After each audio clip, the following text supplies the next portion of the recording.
नमस्कार, मी भाग्यश्री पाटा. मार्केट आणि मी हा सोप्या मराठीतून शेअर मार्केट समजावून सांगण्याचा माझा एक उपक्रम आहे. तुम्ही एक गोष्ट केली पाहिजे की मार्केटमध्ये कुठले कुठले शेअर ट्रेड होतात हे तुम्हाला माहीत पाहिजे. नसेल माहिती तर रिकाम्या वेळात आपण हा प्रयत्न केला पाहिजे की कोणकोणते शेअर ट्रेड होतात. जेवढे शेअर टी व्हीवर सांगितले जातात तुम्हाला वाटतं तेवढेच ट्रेड होतात आणि टी व्हीवर अगदी मोजके 20 ते 25 शेअरची चर्चा होते. बाकीचे शेअर बाजारात ट्रेड होतात हे कुणालाही माहीतसुद्धा नसतं आणि त्या कंपन्या चांगल्याही असतात, ते शेअर वाढतही असतात, पण त्याची चर्चा टी व्हीवर होत नाही. का होत नाही ते नाही सांगता येत, पण चर्चा होत नाही. तर आपणच याचा शोध घ्यायला लागतो. आता काल जेव्हा डोम्सचा शेअर वाढत होता त्याची फारशी चर्चा कुठेही कधीही नसते.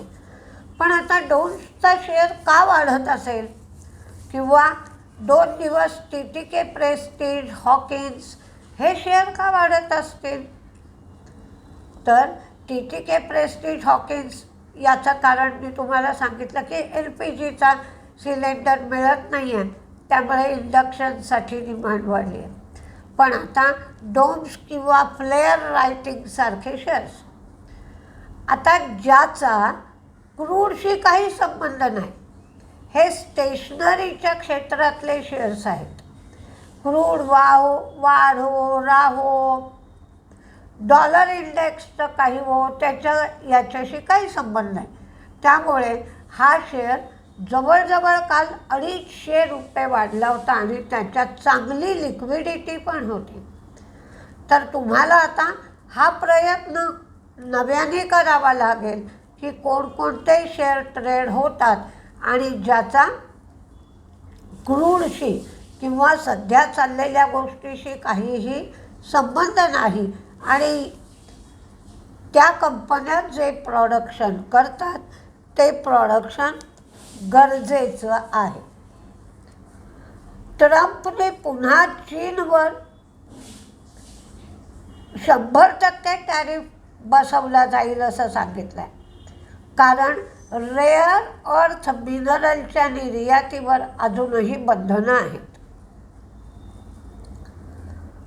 ॲडोबेचा शेअर 7% पडला कारण शांतनू नारायण यांनी 18 वर्ष सेवा दिल्यानंतर राजीनामा दिला. ट्रम्पने असं सांगितलं की रशियाचं जे तेल ॲट सी आहे, म्हणजे जहाजांमध्ये आहे, ती जहाजं समुद्रात सध्या आहे, ते तेल कोणत्याही देशाला खरेदी करता येईल. फॉरेन इन्व्हेस्टर्सची विक्रीच आहे आणि ही विक्री वाढली आहे. ही विक्री वाढण्याचं कारण 30 वर्षाचं बॉन्ड यील्ड जे आहे तेही वाढलं आहे. बॉन्डमध्ये काय होतं, तुम्हाला सिक्युरिटी आहे, त्यामुळे जो शेअर मार्केटमध्ये रिस्क घ्यावा लागतो तो घ्यावा लागत नाही आणि जेव्हा बॉन्ड यील्ड वाढत असतं तेव्हा बॉन्डची किंमत, कमी किमतीला बॉन्ड उपलब्ध असतात, त्यामुळे ते शेअर मार्केटमध्ये विक्री करतात आणि बॉन्डमध्ये घुसतात. त्यामुळे फॉरेन इन्व्हेस्टर्सची विक्री आहे 7,049 कोटीची, तर डोमेस्टिक इन्व्हेस्टर्सची खरेदी आहे 7,449 कोटीची. मी रोज जे बॉन्ड यील्ड देते ते 10 वर्षाचं बॉन्ड यील्ड असतं. आज आपण चर्चा केली ती 30 वर्षाच्या बॉन्ड यील्डची. 10 वर्षाचं बॉन्ड यील्ड आहे 4.20. डॉलर इंडेक्स 100वर आहे आणि क्रूड पण 100वर आहे. डॉलर इंडेक्स वाढतोय म्हणजे मेटलमध्ये तेवढी तेजी असणार नाही किंवा मेटल्स मंदीत जातील, हा त्याचा अर्थ आहे. आता भारताकडे वळूया. फेब्रुवारीची जो महागाई आली आहे ती 3.21 एवढा फेब्रुवारीची महागाई आली आहे. आता कुठल्या काही बातम्या आहेत ज्या बातम्या पूर्ण मार्केटमध्ये तेजी येईल अशा नाहीत, पण त्या पर्टिक्युलर शेअरवर या बातम्यांचा परिणाम होईल. कारण या ज्या बातम्या आहेत त्या छोट्या छोट्या शेअरमधल्या आहेत. म्हणजे आता बजाज फायनान्समध्ये बातमी असली, रिलायन्समध्ये बातमी असली की हे शेअर निफ्टीमध्ये आहेत, त्यामुळे टोटल मार्केटमध्येच तेजी येते किंवा ते लीडर्स आहेत. तशा लीडिंग शेअरमधल्या बातम्या नाही आहेत. हा गंधार ऑइलचा बिझनेस UAEमध्ये आहे, त्यामुळे त्यांनी सांगितलं आमच्या बिझनेसवर परिणाम होईल. व्हॅस्कॉन लोटस पार्क डेव्हलपमेंट प्रोजेक्टसाठी त्यांना 115 कोटीचं कॉन्ट्रॅक्ट मिळालं आहे. डी-मार्ट पुणे आणि चितकलुरीपेटा इथं त्यांनी नवीन 2 स्टोअर उघडली आहेत. आता त्यांची स्टोअरची संख्या 463 झाली आहे. क्वाड्रंट फ्युचर टेक भारतीय रेल्वेचं जे कवच इक्विपमेंट आहे त्याच्या पॅसेंजर फील्ड ट्रायलच्या फायनल स्टेजमध्ये कंपनीने पदार्पण केलं आहे. ॲसोसिएटेड अल्कोहोल 669 रुपयांनी त्यांनी 11 लाख शेअर्स प्रमोटरला वॉरंटच्या बदल्यात अलॉट केलेत. टाटा स्टीलला झारखंड टॅक्स अथॉरिटीने 493 कोटी टॅक्स आणि 639 कोटी एवढी पेनल्टी लावली होती. ही बातमी आपण आधी दिलेली आहे. तर या टॅक्सच्या विरोधात कंपनीने कोर्टात अपील केलं आहे. JK लक्ष्मी सिमेंट NECEM सिमेंटमध्ये त्यांनी 77.96% स्टेक 19 कोटीला घेतला आहे. आणि JK सिमेंटची आणखीन एकही बातमी आहे. आसाम सरकारने जो ऑक्शन केला होता त्या ऑक्शनमध्ये त्यांना एक limestone ब्लॉकसाठी JK cement preferred bidder ठरले आहेत आणि यामध्ये 405 हेक्टर जागेचा समावेश आहे. कल्पतरू प्रोजेक्ट अंधेरी वेस्टला एक रिडेव्हलपमेंट प्रोजेक्ट यांना मिळाला आहे.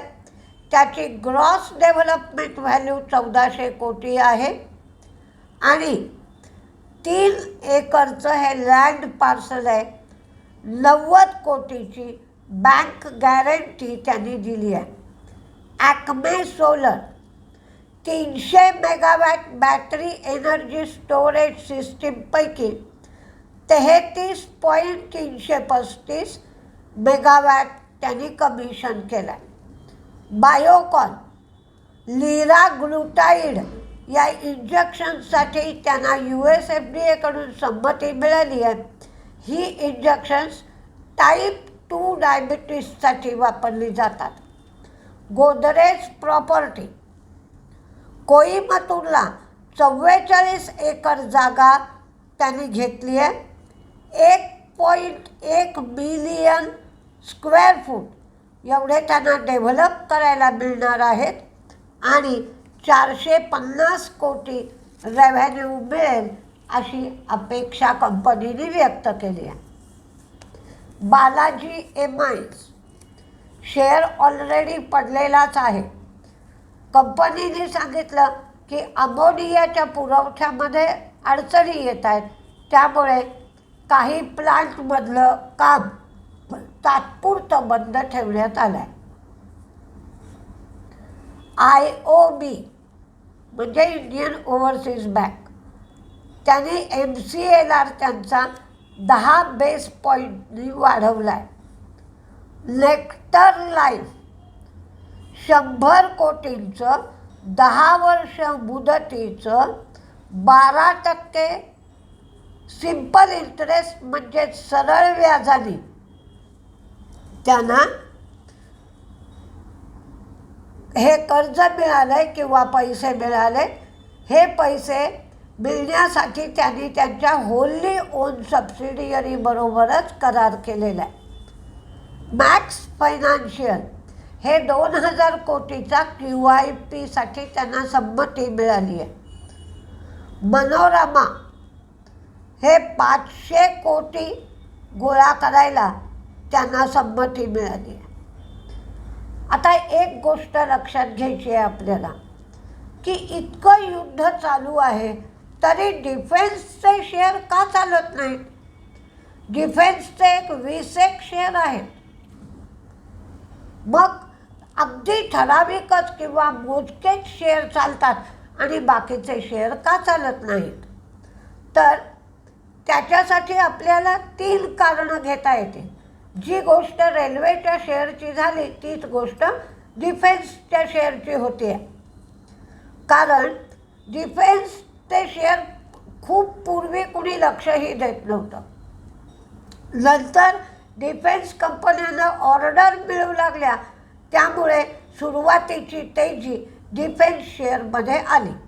पण आता प्रश्न आला की त्यांना ज्या ऑर्डर मिळाल्या आहेत त्या ऑर्डरचं एक्झिक्युशन होतं आहे का? म्हणजे वेळेवर त्या ऑर्डर पूर्ण होत आहेत का? याकडे सगळेजण लक्ष देतात. दुसरं, आता तंत्रज्ञानामध्ये बदल झाला आहे. म्हणजे आपण बघतोय की कमी खर्चामध्ये जे ड्रोन तयार होत आहेत त्यांचा वापर अधिक प्रमाणात होतो आहे. म्हणजे आत्ता आपण शाहीद ड्रोनच्या बाबतीत हे बघतोय. त्याला हाय एंड एअर डिफेन्स सिस्टीम लागते आहे, काउंटर ड्रोन सिस्टीम लागते आहे आणि लेयर्ड एअर डिफेन्स लागतं आहे. इलेक्ट्रॉनिक वॉरफेअर सोल्युशन लागतं आहे. या सगळ्यामुळे डिफेन्सचे शेअर वाढत नाही आहेत आणि सप्लाय चेनमध्ये अडचणी येत आहेत. म्हणजे जे स्पेशल कंपोनंट लागतात किंवा इम्पोर्टेड सबसिस्टीम्स लागतात त्याच्यामध्ये अडचणी येत आहेत. त्यामुळे डिफेन्सचे सगळे शेअर वाढत नाही आहेत, अगदी मोजके शेअर वाढत आहेत. तर त्या मोजक्या शेअरमध्ये BEL भारत इलेक्ट्रॉनिक्स, BDL, नंतर डेटा पॅटर्न आणि झेन टेक्नॉलॉजी MTAR हे 5 शेअर मोठ्या प्रमाणावर वाढतात. BEL, दुसरा BDL Bharat dynamics, data pattern, zen technology आणि MTAR. आता दुसरा मुद्दा असा की क्रूडचा रेट वाढल्यामुळे सोलर आणि विंड एनर्जीच्या संबंधातले शेअर वाढत आहेत. मी काही 2-4 शेअर तुम्हाला देते, तर तुम्ही गुगल करा आणि बाकीचे शेअर शोधून काढा. NTPC ग्रीन काल वाढला होता. NTPC तर वाढतोच आहे. KPI ग्रीन, सात्विक ग्रीन आणि Solex energy. NTPC green, KPI green, Satvik green आणि सोलेक्स एनर्जी हे 4-5 शेअर मी तुम्हाला दिले. बाकीचे शेअर तुम्ही गुगल करून शोधू शकता. म्हणजे काय करायचं, काय निरीक्षण करायचं, निरीक्षणात आपल्याला जे आढळतं त्याच्यासाठी गुगल करायचं की तुम्हाला मिळतं. कदाचित गुगलमध्ये एखादी गोष्ट तुम्ही नीट टाकली नसेल तर पुन्हा पुन्हा टाकून बघितलं पाहिजे. म्हणजे तुम्ही तिथे टाकलंच समजा की क्रूड प्राईस टुडे, तर तुम्ही तिथे ब्रेंट क्रूड हे टाकायला पाहिजे. नायमॅक्स क्रूड का ब्रेंट क्रूड, तर गुगलला कळेल ना. गुगलला काही स्वप्नात येत नाही ते सगळं. किंवा एखादा तुम्ही रिझल्ट मागितला, Q4 रिझल्ट असं लिहिलं, तर तेवढं लिहून चालणार नाही. तुम्हाला 2025चा रिझल्ट पाहिजे का 2024चा पाहिजे हे पण तुम्ही गुगल करताना लक्षात ठेवलं पाहिजे. आणि गुगल करायची सवय ठेवा, म्हणजे आजच्या युगामध्ये तुमचं अडणार नाही. बघा कसं तुम्हाला जमतं आहे, पण हळूहळू प्रगतीची वाट धरा. कारण शेअर मार्केटमध्ये नॉलेज मोठ्या प्रमाणावर आहे आणि जागतिक पातळीवरचं नॉलेज तुम्हाला रिअल टाईममध्ये मिळतं. म्हणजे कुठलीही घटना घडल्याबरोबर मिळते. अगदी वर्तमानपत्रात वाचायला सुद्धा तुम्हाला आज घडलं तर उद्या सकाळी पेपर घरात आल्यावर तुम्ही वाचणार, तसं होत नाही. तुम्हाला टी व्हीवर ताबडतोब मिळतं. कारण आजकाल डिजिटलचं युग आहे. गुगलवर टी व्हीवर सगळीकडे ताबडतोब मिळतं. म्हणून गुगल करायची सवय ठेवा. आणि मार्केटमध्ये जे वेगवेगळे शेअर्स आहेत, तो तुम्ही जरी ठरवलं की रोज एक शेअर बघायचा आपण नवीन, तरी वर्षाला तुमचे 365 शेअर पाहून होतील. पण वेगवेगळं काही बघायची सवय ठेवा. बघा तुम्हाला कसं जमतं आहे. नमस्ते.